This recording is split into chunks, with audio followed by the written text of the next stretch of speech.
By picturing invention Archimedes style, we play into the lone genius model we mentioned in our last video. We imagine lone geniuses sitting in a study somewhere, pondering the universe without any kind of input from anyone else, until a brilliant idea strikes them.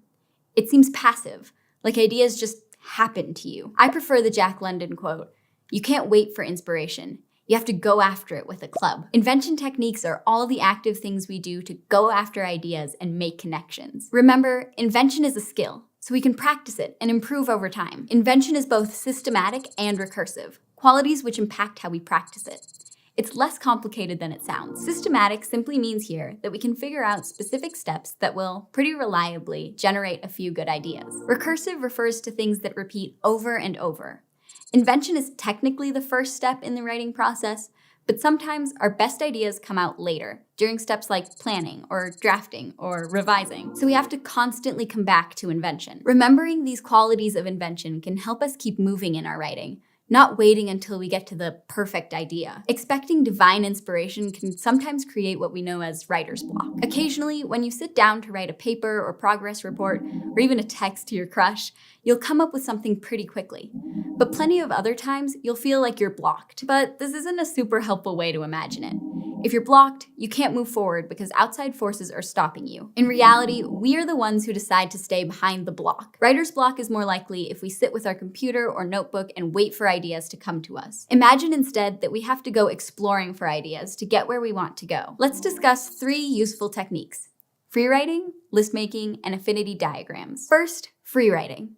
Free writing is a strategy popularized by English professor and philosopher Peter Elbow. He wanted writers to be able to get started on projects without getting stuck on worries about the final draft or fears that it wouldn't come out perfectly the first time. The idea of free writing is pretty simple. Take a blank page or a new computer document and put your topic, issue, or question at the top. Don't worry about expressing it perfectly. Just jot down the core thing that you're supposed to write about. Then give yourself a time limit, say 3 minutes, and write without stopping for that whole time. I mean it when I say without stopping. This means you can write things like, "I sure love chocolate," as long as you keep writing and trying to get back to your topic. This nonstop writing might sound silly, but it gets you to let go of all of your judgments about your writing and just do the thing. Even if you don't have a eureka moment during free writing, you can sometimes use 1 or 2 useful things you've written. Sometimes your free write won't result in any concrete ideas, but the questions it raises can help you see what you need to reread or what resources you need to look up in order to know what to do next. You aren't doing it wrong if the first round doesn't give much that you can immediately use.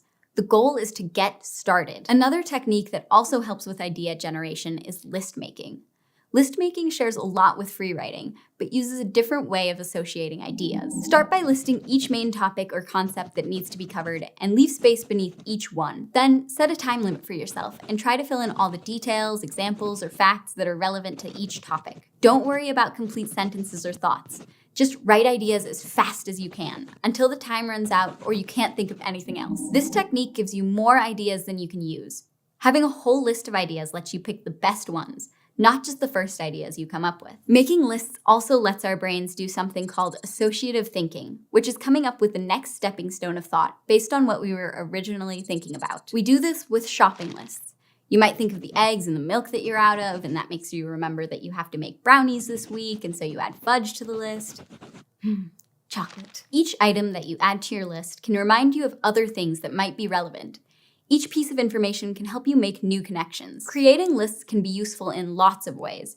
Once you have a main idea for your writing project, for instance, you can use lists to think of a bunch of relevant supporting ideas. These kinds of lists lead well into our last technique. Affinity diagrams are a really helpful way to view your ideas as fundamentally connected.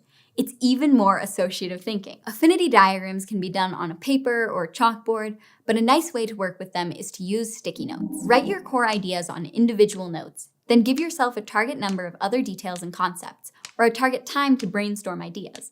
Then arrange the ideas you've come up with, hopefully more than you need, on a flat surface, like a wall or a door. You can organize them based on which concepts are most important, or which ones are dependent on others.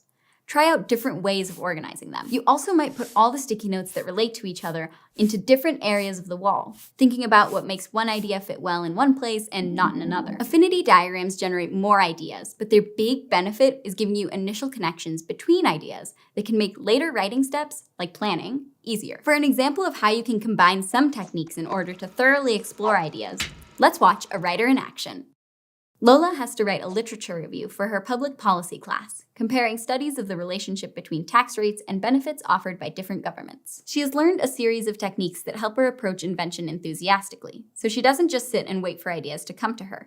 She applies her strategy in 3 steps. First, she rereads her favorite resource from class during this unit with a notepad beside her, so when she notices connections she wants to mention in the paper, she can write them down. After she reads, she does a 3-minute free write, expanding on the notes she took.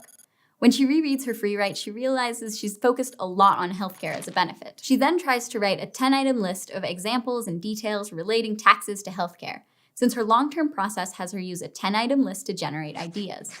From those 10, 6 seem interesting, but she only finds studies relating to 4 of them, so she focuses on those during the next step. Finally, she draws an affinity diagram, arranging sticky notes into categories for each example.